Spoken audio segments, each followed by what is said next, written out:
Some of Israel's newest citizens moved up in the ranks last week when 14 new Olim were among the 417 i.D.F. soldiers who graduated officers' course at the Bahad 1 training base near Mitzpeh Ramon.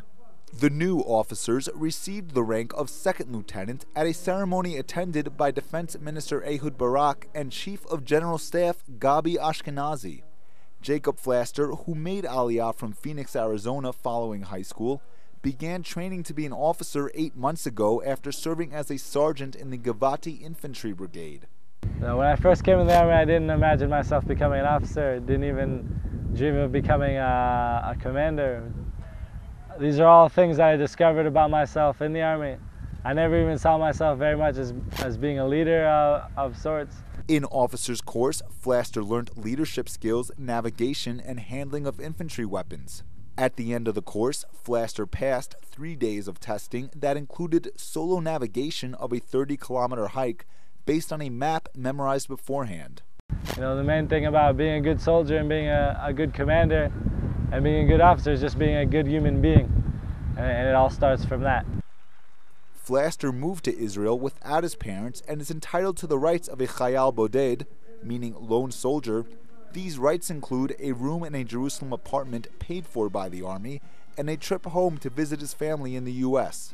Another lone soldier, Evan Karev, was raised in the United States and was working as a chef in Australia before moving to Israel.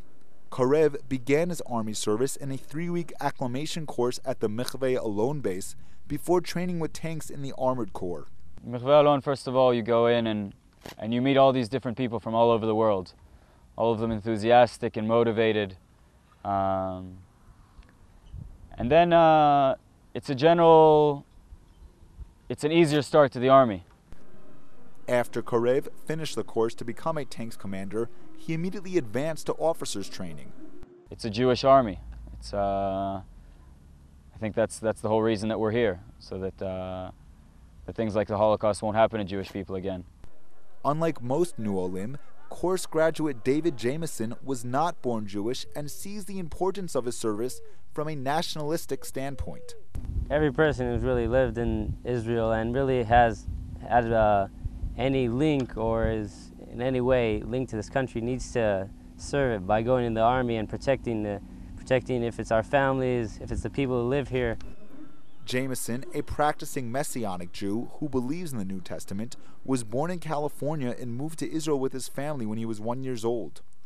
Due to visa issues, Jameson and his family traveled back and forth between the United States and Israel throughout most of his life until Jameson finally received permanent residency when he was 17. Any person in Israel has some kind of accent, if it's from a Yemenite background or an American background or a Russian background. All these people have some kind of an accent. Before starting officers' course, Jameson guarded on the Egyptian border with the Chemical and Biological Warfare Unit. In addition to the leadership qualities taught to the officers, they were also tested on their physical abilities. You have tests where you have to go through all these different obstacle courses, if it's like climbing over walls, climbing ropes, if it's crawling underneath things, jumping over things. All of the lone soldiers who graduated the course were given a watch as a special gift from donors, and as a true present for a lone soldier, Jacob Flaster's parents were at the graduation ceremony to watch their son during his momentous occasion. I had mixed feelings when my son first told me he wanted to join the Israeli Army. He was leaving a comfortable life in the United States, but I knew he was doing the right thing. I was proud of him then, and I'm even more proud of him now. Benjamin Spear reporting for jpost.com video.